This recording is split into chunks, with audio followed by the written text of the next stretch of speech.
inspired by the conditions. Unless they fall down and we can. Yeah.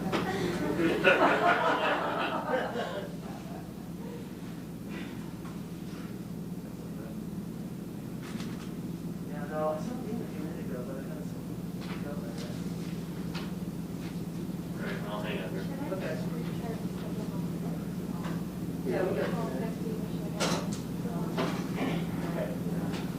If you can, if not, I will. I mean, you can see if, I don't know if you make that here, so. Yeah, start exactly. I can do it after. But they're gonna be destructive, so.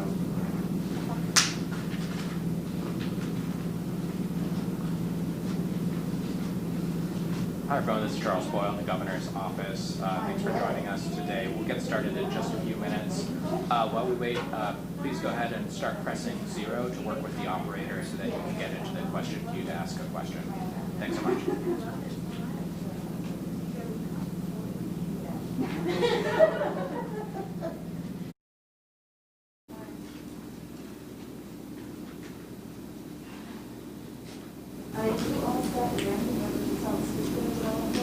No, I think that's everything.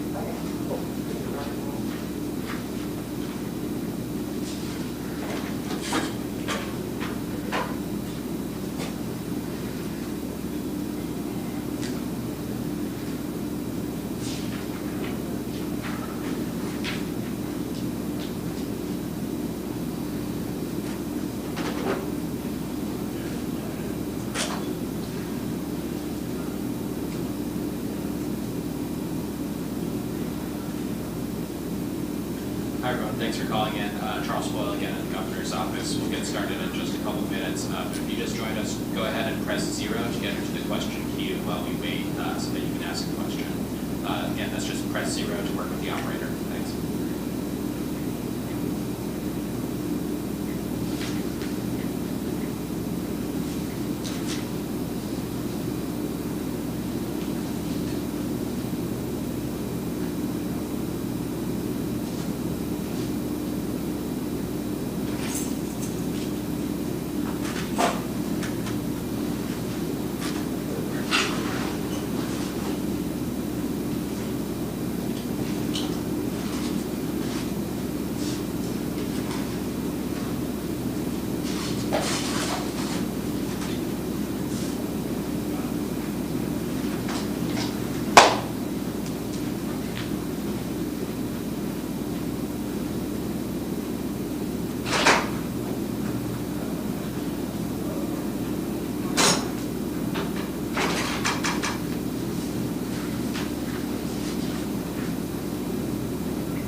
We'll get started here with our speakers in just a few moments. Please go ahead and press 0 to work with our operator to get into the queue to ask a question.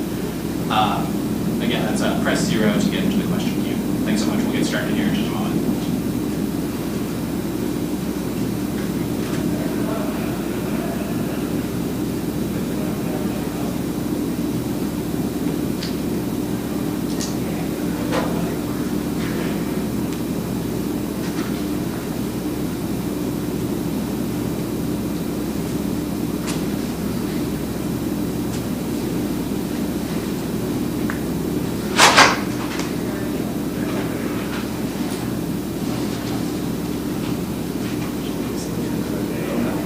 Same way, Charles. Ready? Yep. Okay. Hi, everyone. We'll get started here in just a moment. Go ahead and press 0 to get into the question queue, and we'll get started here just a minute with our speakers. Thanks so much.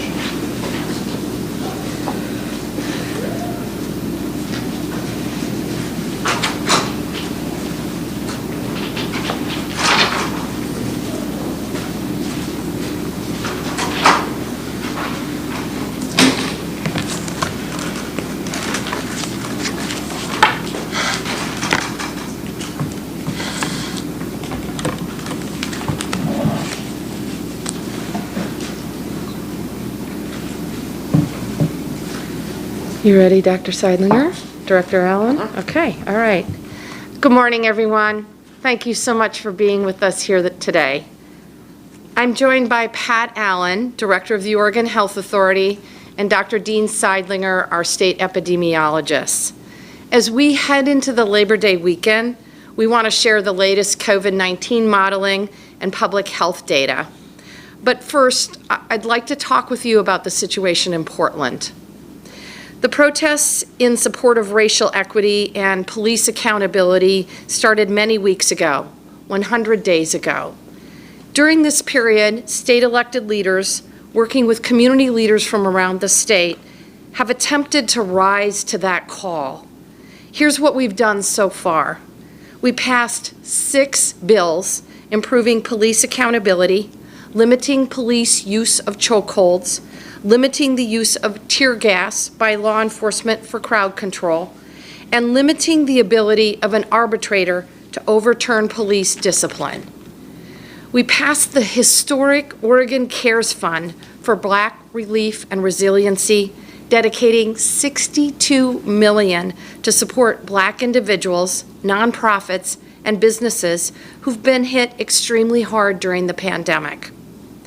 We established dedicated funding at the Oregon Health Authority for community-based organizations to further support our communities of color, tribal communities, and vulnerable populations across the state during the pandemic. I established the Public Safety and Training Standards Task Force. They are working to develop recommendations to re-envision law enforcement training and create new standards to hold law enforcement accountable and improve the training processes and standards for law enforcement officers statewide. Finally, I launched a statewide Racial Justice Council to center racial equity in future budget and policy decisions. The Racial Justice Council will lead the effort in this state to dismantle the structures of racism that have created disparities in all of our systems: education, healthcare, housing, and homelessness, economic opportunity, and yes, criminal justice systems. For those who have experienced racism and discrimination firsthand, I know that slow and steady progress toward justice doesn't feel fast enough. It isn't. Like many of you, I too am angry that Black and brown Oregonians continue to fear for their lives and for their families. These accomplishments are just a start, but it's progress in a relatively short period of time. I and other elected leaders need to continue to be held accountable for reducing the economic and health disparities in our state and in our society. We have to create the space for healing and conversation so we can achieve racial justice. That's why, included in my plan to bring peace to Portland, is a community forum where I'm inviting protest organizers and community leaders to a forum where we'll work toward racial justice and police reform. The forum will start meeting in the coming days. I've listed all of these activities I've been working on with community leaders because achieving racial justice and accountability for law enforcement is my goal here. At the very same time, last weekend, I announced details of a unified law enforcement plan to protect free speech and bring violence and arson to an end in Portland. There needs to be a community-wide effort to stop the violence, because the violence must stop, period. So we must do both things. We must be tireless in our pursuit of racial justice. We must be tireless in our pursuit of accountability for law enforcement. And we must also work together with responsible law enforcement to end violence and arson in Portland. And this needs to happen immediately. Our country's worst moments have been defined by fear and hatred, and our greatest moments are defined by peace, understanding, and justice. The only way through this is if we work together. That's true of racial justice, and it's certainly true of the pandemic that we have been facing now for the past 6 months. As we head into the long weekend, I do want to remind Oregonians across the state to make smart choices when it comes to COVID-19. We've seen 3 times now how get-togethers among family and friends during holiday weekends have led to surges in COVID-19 infections and taking our progress backward. It happened after Mother's Day weekend, it happened after Memorial Day, and after July 4th, where we saw upticks in COVID-19 cases. So I ask you, as you make your plans for Labor Day, please don't let your fatigue with these restrictions take us away from our collective goal of reducing infection and preventing deaths. We're truly all in this together. The more we all follow good safety practices, the safer you and your family will be. I've also heard from students across the state. They want to get back to school. My central goal is to reopen in-class learning for all of our children. If we continue to make smart choices, we will get there. I know it. We will also be able to keep our businesses open. So, this weekend, please, stay local as much as possible. Stay small. We know gatherings can dangerously spread COVID-19 among those without, especially among those without symptoms who unknowingly spread the disease. Stay outside. If you want to get together with others in a small group, do it outdoors. Your risk of getting infected is lower. I obviously know it's really hot out right now. Stay safe by covering your face. Wear a face covering or a mask. It will protect you and the people around you. And support your local businesses. It's one of the best things you can do for our economy and our fellow Oregonians right now. Before I turn it over to Director Allen and Dr. Seidlinger to talk further about these safety precautions and where Oregon is in fighting COVID-19, I also want to remind Oregonians that it's unfortunately also fire season as well.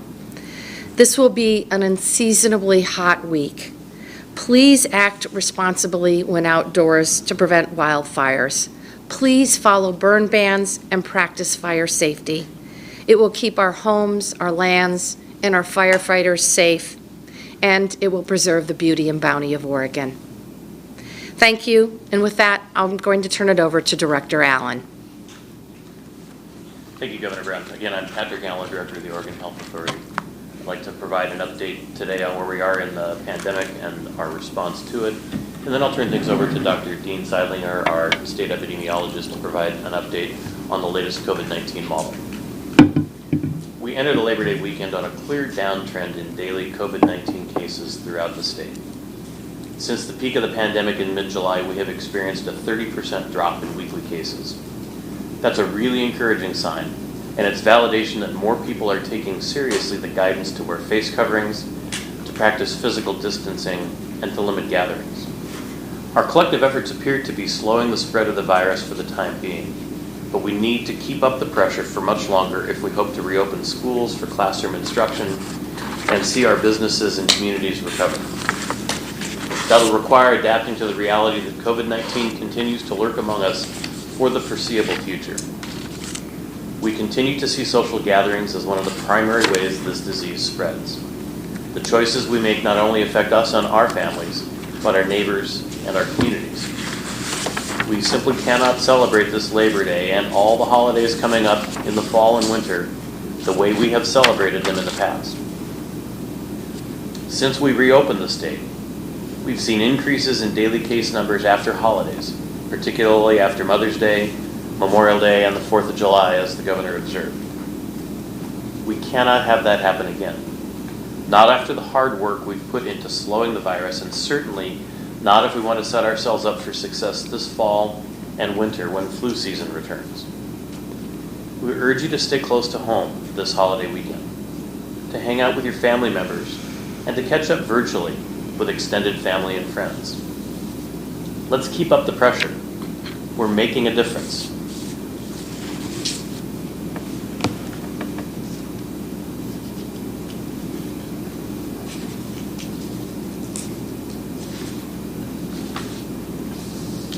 Now I'll give you a quick overview on the status of the virus in Oregon.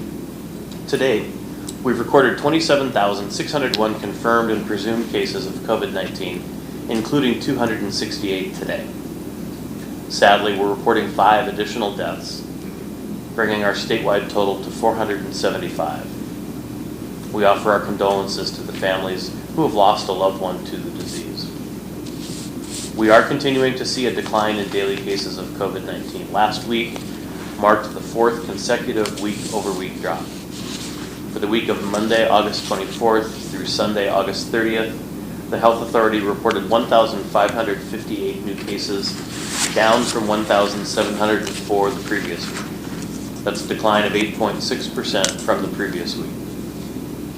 Sadly, there were more deaths reported during that week, a total of 39, up from 32 the prior week.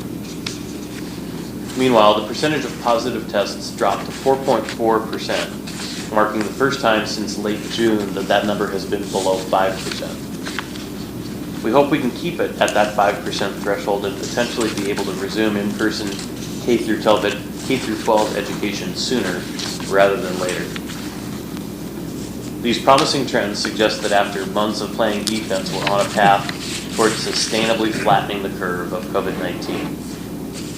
But as I said earlier, we cannot relent.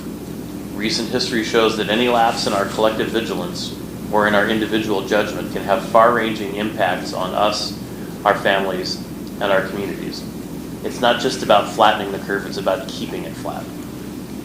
So again, please wear a face covering when outside or indoors when you can't maintain 6 feet of physical distance. If you have a small family gathering, consider hosting it outdoors rather than indoors. Wash your hands frequently. With that, let me turn things over to Dr. Seidlinger. Thank you, Director Allen. Today we released our latest modeling, which shows that although we're making progress against COVID-19, we cannot let up. While many of the changes we made seem simple, limiting our gathering sizes, keeping our distance, and covering our faces, they have tremendous impacts on our mental health, our social lives, and our economy. But we must continue the hard work. The model we released today shows that the current rate of transmission has fallen to a point where each case is generating less than one other case. In fact, it shows each case is generating 0.9 other cases. This is known as the reproductive number. For this reason, daily case numbers are dropping. This is tremendous progress. But it will only continue if we keep up the pressure. We cannot ease up and let social gatherings on Labor Day send our rates back up. The virus is extremely contagious, spreads very quickly, and it wouldn't take much for cases to spike again. When we modeled scenarios, we looked at if transmission continues as it is, with people following the precautions and the guidance that is out there. If that happens, we know that by September 24th, the new daily cases would drop from 410 from today's 560, resulting in us learning about 150 of those cases each day. That's a tremendous improvement. There would be 6 severe cases. Those are cases that would require admission to the hospital. As I said, this reproduction number is 0.9, and it means our cases will continue to drop, but only if Oregonians continue our physical distancing, continuing to wear our face coverings, and continue to practice the earlier safety guidance. But if we get more people to follow this guidance, and we could see the rate of transmission drop by another 5%. By September 24th, we'd see 240 daily cases. We'd diagnose about 90 of those. That's less than 100 cases reported a day. Only 5 cases would be admitted to the hospital each day. Our reproductive number would be at 0.77. That means cases would infect significantly less people each time. But if we stop practicing these guidance or people get lax, if we see Labor Day being celebrated in unsafe ways or other gatherings happen, we could see a rise in cases.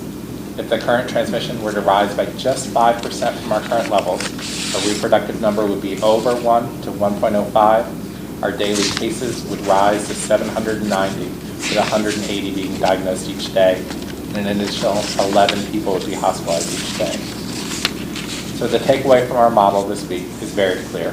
We've made great progress through hard work and sacrifice, but those gains are tenuous. As a result of the progress, we're gradually looking at reopening some lower risk activities, such as reopening public pools and playgrounds.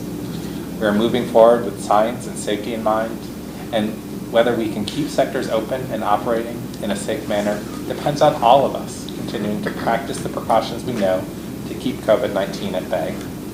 There is so much at stake if we fail to keep up the pressure.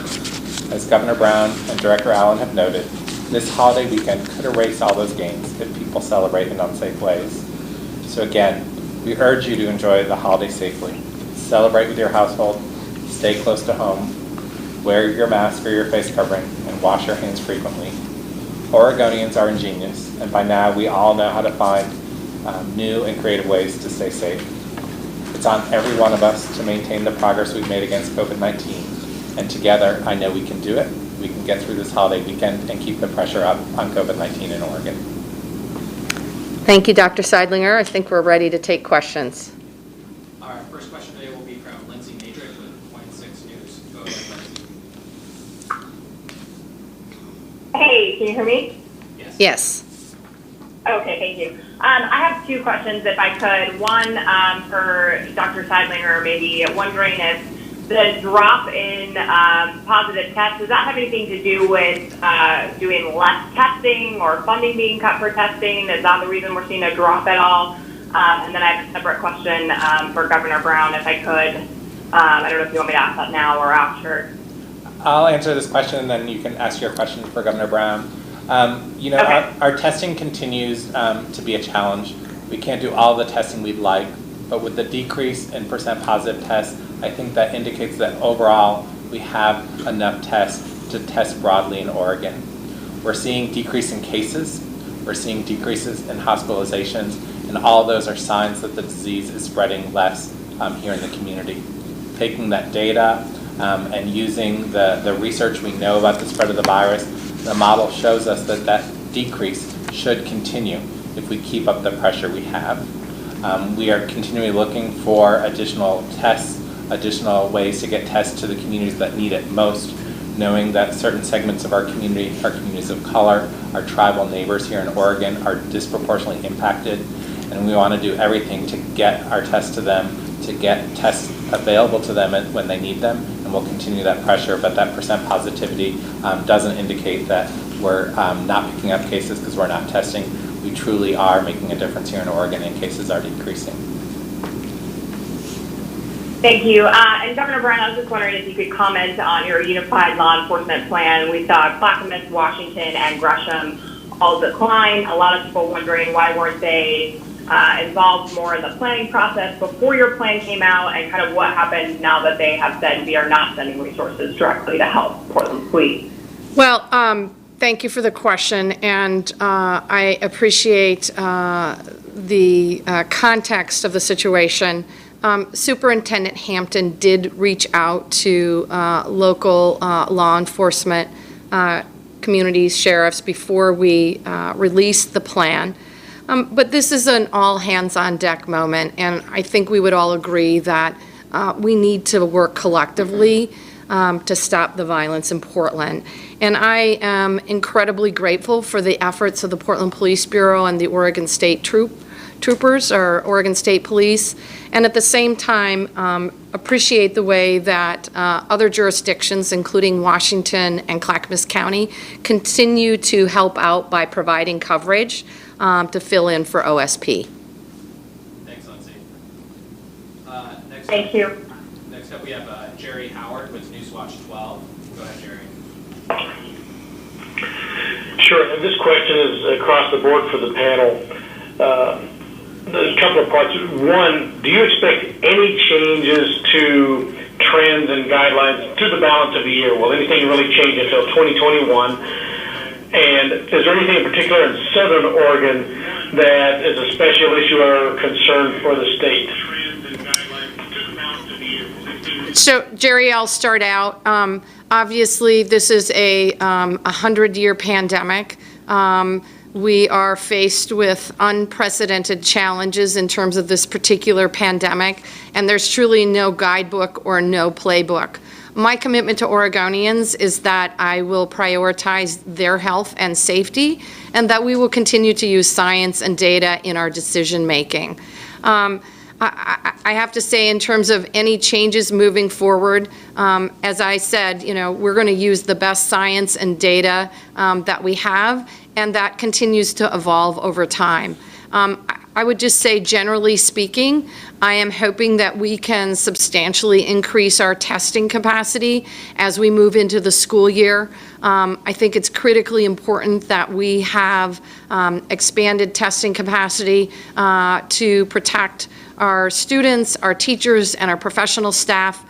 We obviously want to get our kids into school as quickly as possible, into the classroom, I should say.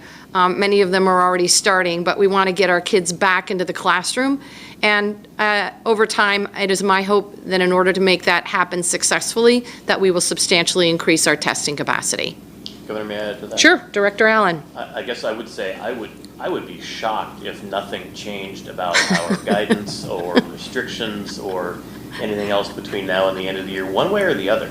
That's just not been the nature of this pandemic. As the governor observes, we learn more every single day, and we try to be responsive to what we learn and try to accurately reflect the risks that we know. So I would fully expect there to be significant change potentially as we go forward. You also asked about Southern Oregon specifically, and I would say absolutely we're concerned about Southern Oregon. That's why the governor put Jackson County on the watch list, and while we've been working together with local public health in Jackson County to identify, as we have with other counties on the watch list, ways that we can provide additional resource, focus, technical assistance, and those kinds of things to help deal with the recent increases in cases in Jackson County specifically.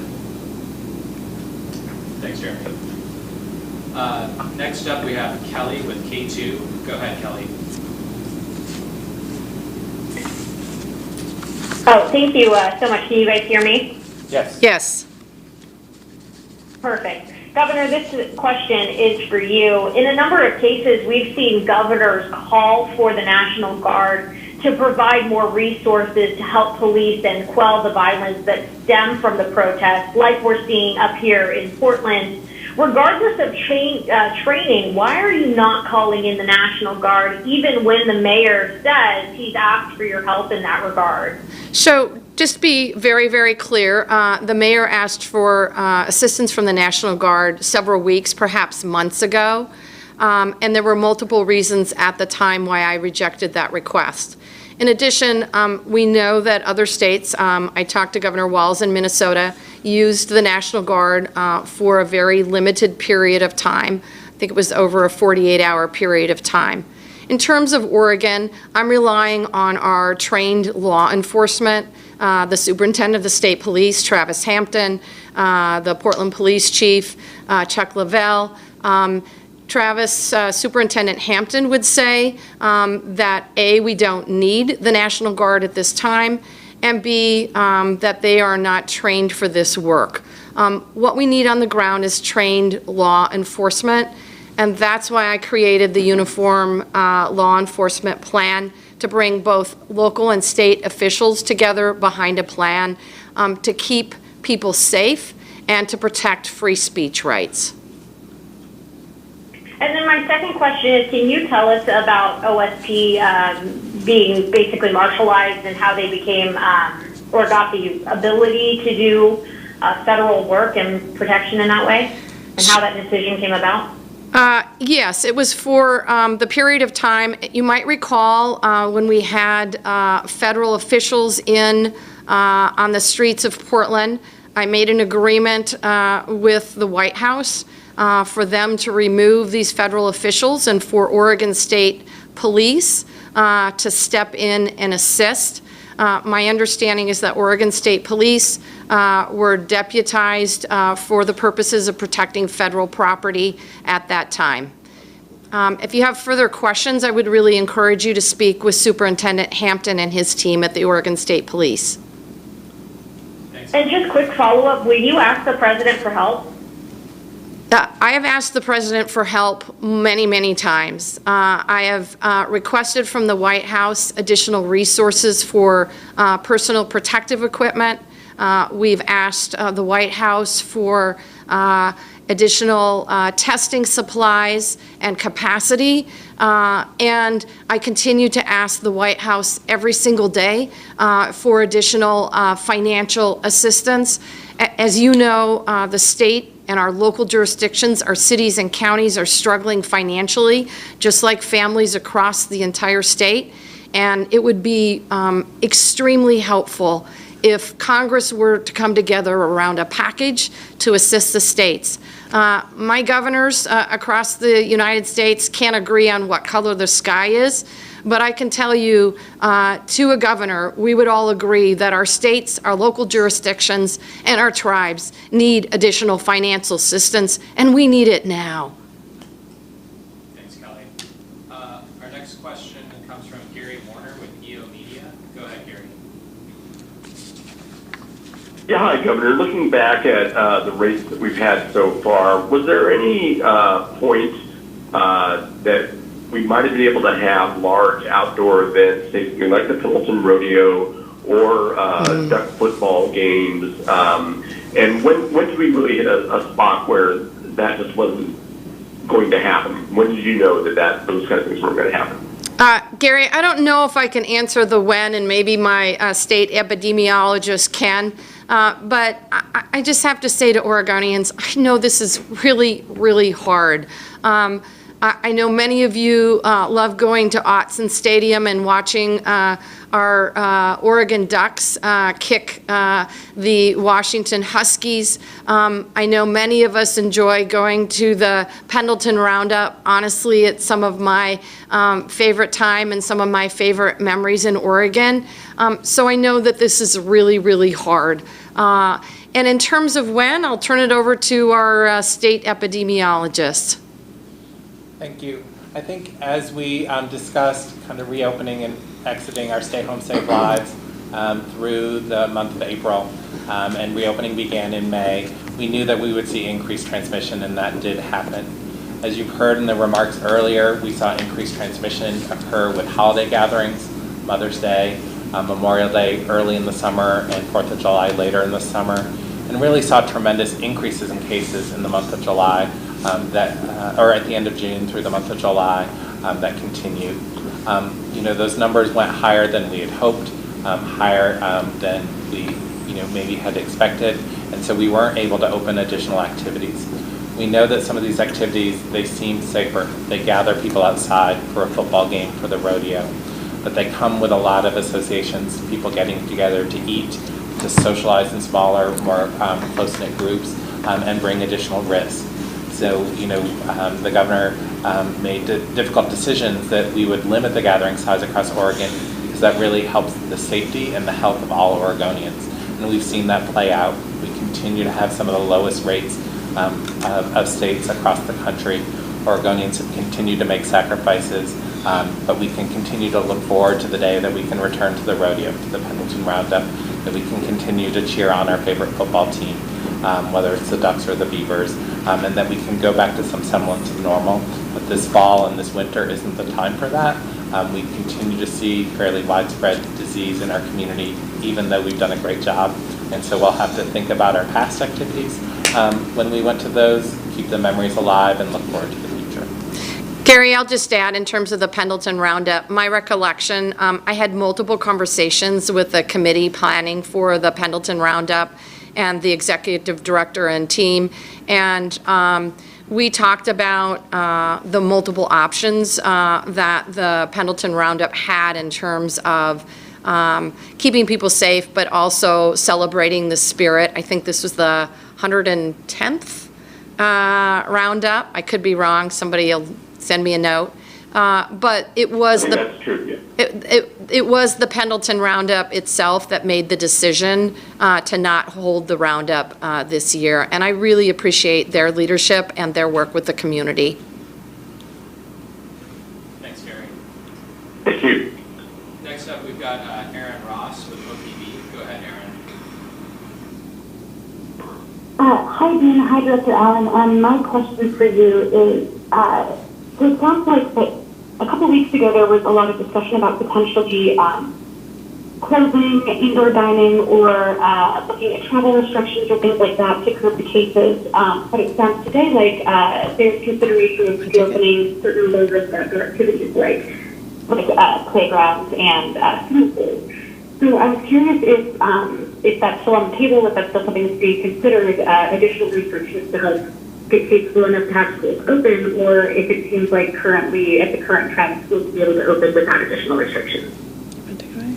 Yeah, thanks. I'll go ahead and take that. And I had a little bit of a hard time hearing all that for sure, but let me take a crack. I think the fundamental question is, and the governor has said repeatedly, everything is always on the table if it becomes evident that a particular tool is the right tool to use to be able to control the spread of coronavirus.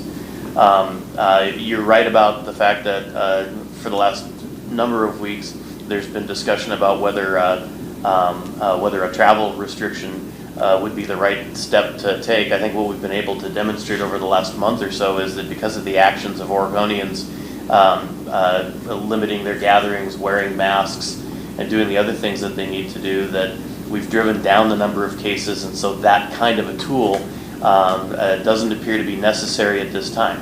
That could change, and we could end up making different recommendations going forward, but that's where we sit today.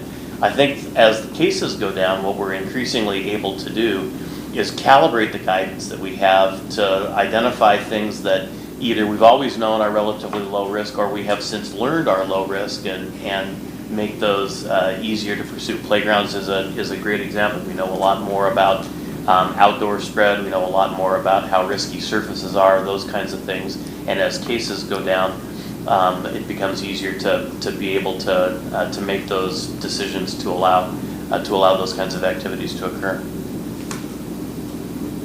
So there are no plans to limit additional indoor activities at this time? No, that's correct. Thanks, Aaron. Thank you. Next up, we have Francine Kiefer with the Christian Science Monitor. Go ahead, Francine. Hi, Governor. Can you hear me? Yes, I can hear you. Great, thanks. I'm interested in what your thoughts are about how to deal with the perpetrators of violence on the left and the right in relation to the protests.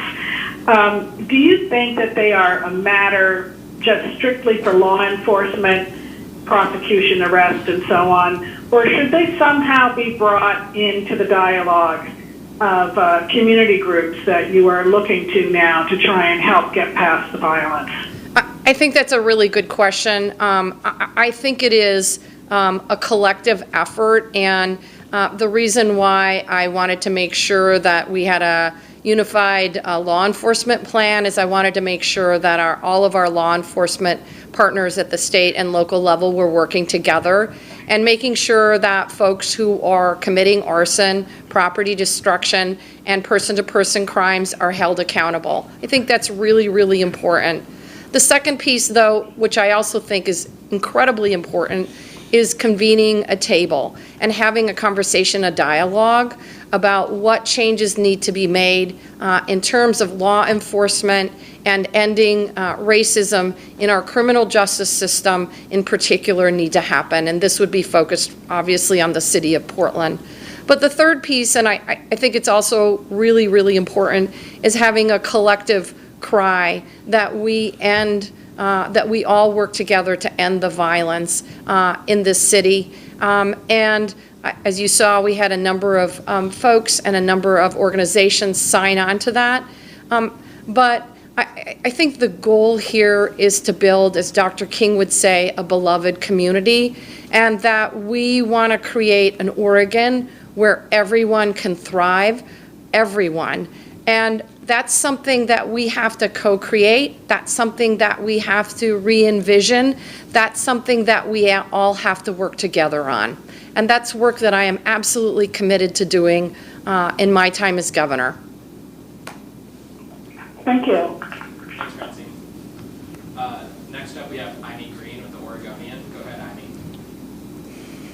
Yeah, thank you. I have two questions. The first question has to do with reopening playgrounds and swimming pools. I've heard you, Governor, talk about the importance, the priority being opening schools, classrooms again.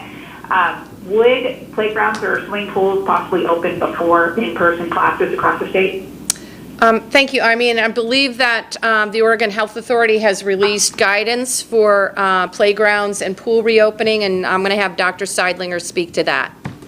Sure. I mean, I believe that guidance, updated guidance on playgrounds and pools should be released today. As Director Allen stated earlier, we've learned a lot about the transmission of this virus, and the outdoor settings like playgrounds and the surfaces on those playgrounds are much less risky than we thought early on in the disease. So these activities, which were already available in most of the state in our phase 2 counties, are being added to statewide guidance to improve access across the state for those who haven't had it before. Similar to pools, we know that pool swimming is safe. It's what happens around the pool, the locker room, gathering at the end of the lanes for sports teams. And we've updated our guidance to provide safety there for the people participating. We also have to remember that across many parts of Oregon, in small, remote, and rural communities, students have already returned safely to school. And we have students, from some of our youngest students to even students across the grades, that have returned safely.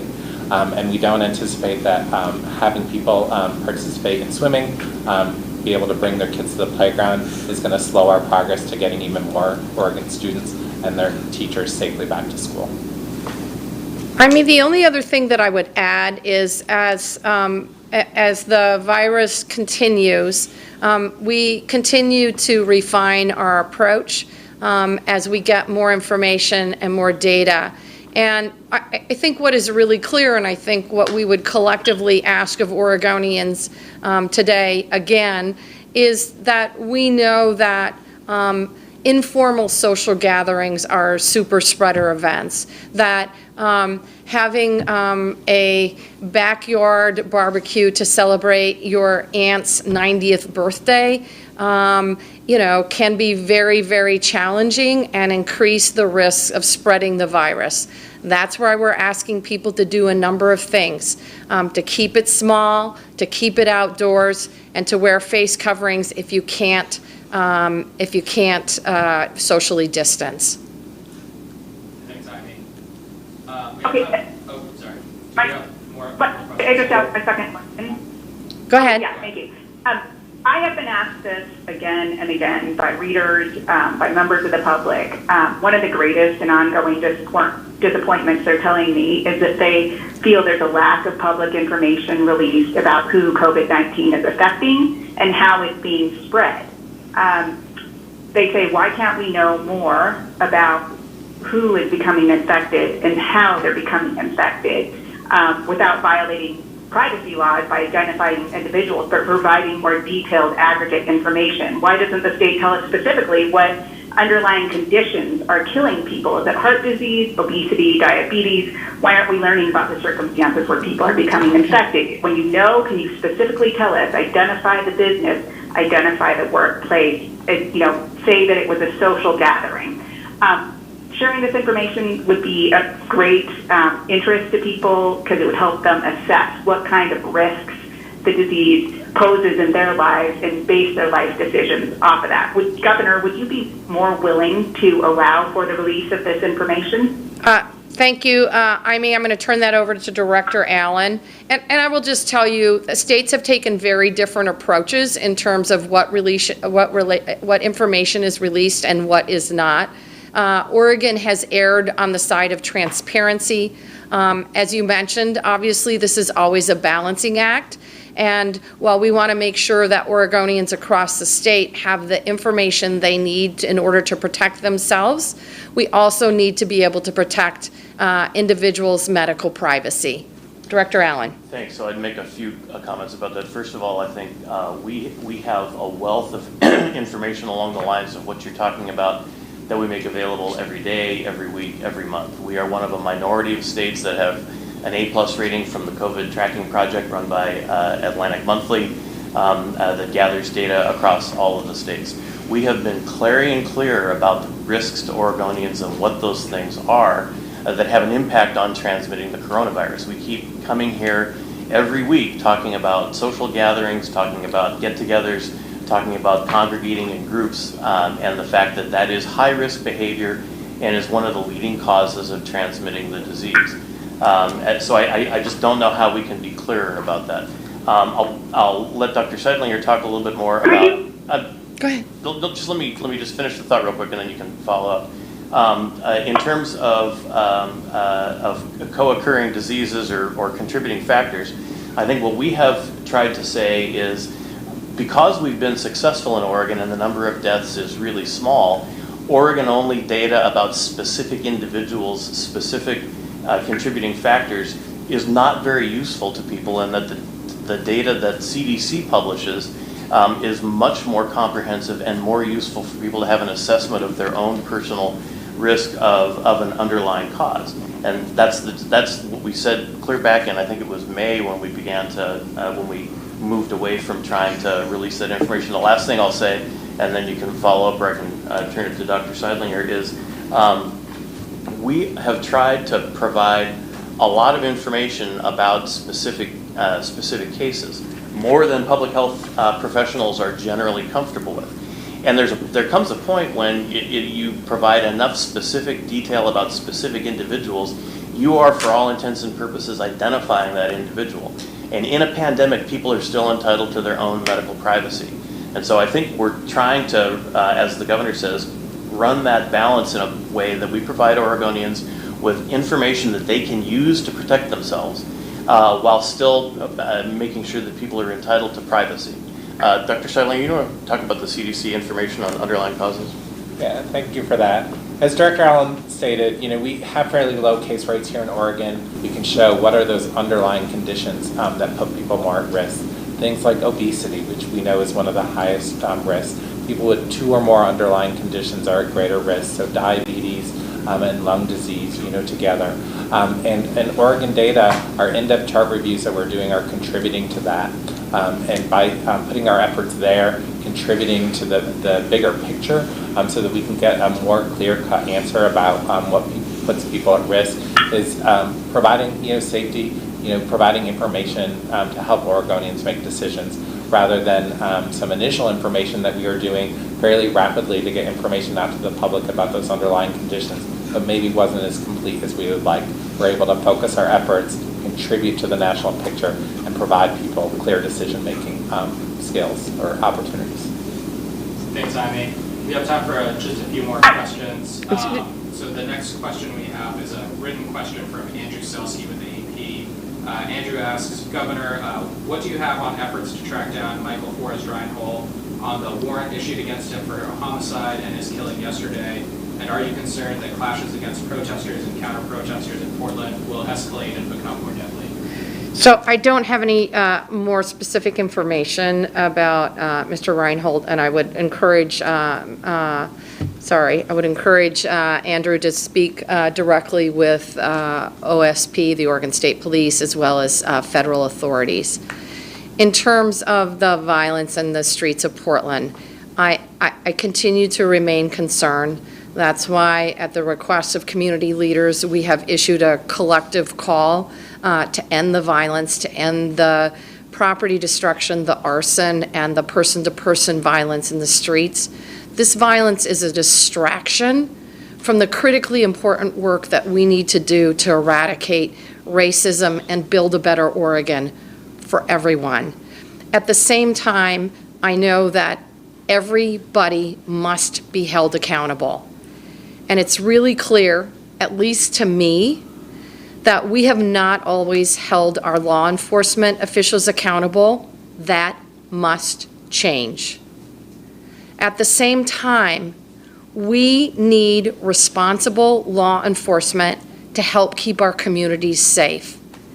And I hope that we can come together as a community, as a state, to work to end the violence in the streets of Portland and to build a better Oregon for everyone. Thanks, Andrew.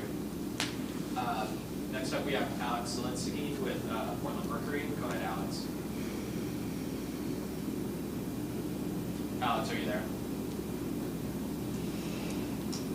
Yes, can you hear me? Yes, go ahead. Hello? Okay, thank you. Yeah, Governor, you just mentioned the importance of holding everyone accountable for violence, especially, or not especially, but again, is it in the criminal system or is it in kind of the another tool? Yes, all of the above. As I mentioned at the outset, we've passed 6 bills in the last few weeks to improve police accountability, limiting the police use of chokeholds, limiting use of tear gas, and limiting the ability of an arbitrator to overturn police discipline. In addition to that, I established the Public Safety and Training Standards Task Force. This is really, really important work. And the goal here is to develop recommendations to re-envision how we train law enforcement in the state. The Department of Public Safety and Standards Training oversees training for all of the law enforcement officials within the state of Oregon. And I think it is time that we re-examine how we train these officials. So short-term, change the law. Longer-term, obviously deal with how do we look at law enforcement training differently that would produce better outcomes and truly keep all of our communities safe. We're going to have to look at best practices not only across the country but frankly across the world, and that's going to take some time. I expect that there may be some recommendations for the 21 session, but it may be 22 as well. In addition, I convened the Racial Justice Council. They will be focused on the broader spectrum of criminal justice reform. The legislature and my administration have taken some steps, but I would consider them baby steps to eradicating racism in our criminal justice system. And it's multiple, and I could have this conversation for hours with you. It includes changing the faces of our judiciary. It includes changing our criminal penalties in statute. As an example, 1 year ago, we reduced the penalty for possession of a controlled substance from a felony to a misdemeanor because we knew that African American and Latinx men were specifically impacted by that. So it includes that work. It includes how are we looking at our bail system? Are there better, fairer ways that we could do this? So it is all of these pieces. There needs to be action. There needs to be action quickly, and there needs to be longer, prolonged collective work. So it's going to take time. And I realize, go ahead. Go ahead. Sorry. So those are all really strong reforms that are going to be proposed kind of down the road. But I'm curious kind of what officers who have assaulted protesters, members of the public in this last few months, if you think they need to be held accountable for those actions and in what way? Absolutely. And I do believe that the change in statute to the police arbitration legislation will assist with that. And that is the other piece of why I'm convening, frankly, local officials and community members to have a conversation about what changes can be made immediately. Thanks, Alex. We have time for just 2 more questions, so we're going to go next. It just says Jim here with Portland Tribune. Are you there? I am. Go ahead. My basic question was already asked, but the follow-up was, I'd like to clarify the contacts that the Oregon State Police had with the sheriffs in the surrounding counties. They have said they were not contacted in advance before the unified plan was announced, and you were saying that they were. So would you go back over how they were contacted and what they said? My understanding, I had a conversation with Superintendent Travis Hampton. My understanding is that he reached out to both of their teams. I don't know if he spoke directly to the sheriffs, but he did talk with the teams. This is work, honestly, that we do through mutual aid agreements and have done for years.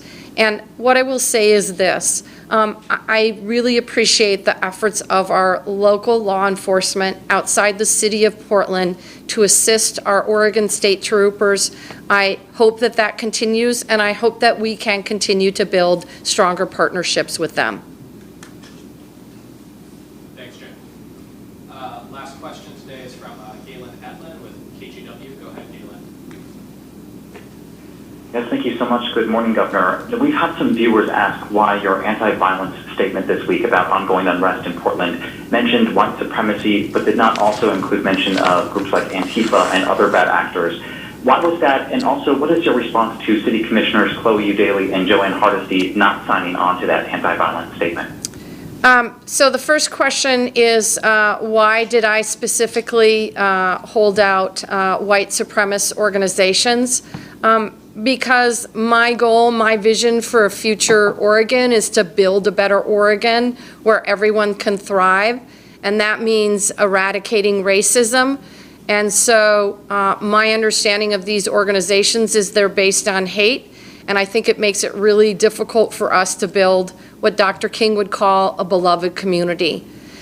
In terms of the 2 commissioners, I don't know why. I know that Commissioner Hardesty was unavailable this week. Galen, I can just add that Commissioner Eudaly did sign on to the letter this morning, so that happened after we sent out the press release. Oh, excellent. Thank you very much. And just to follow up, would you plan to address issues with Antifa as well? We will continue to work with the community to make sure that folks understand that our goal here is to stop the violence directed toward property, to stop the arson, and obviously stop the person-to-person violence that's happening. Yes. Thank you. That's all the time we have for questions today. Thanks, everyone.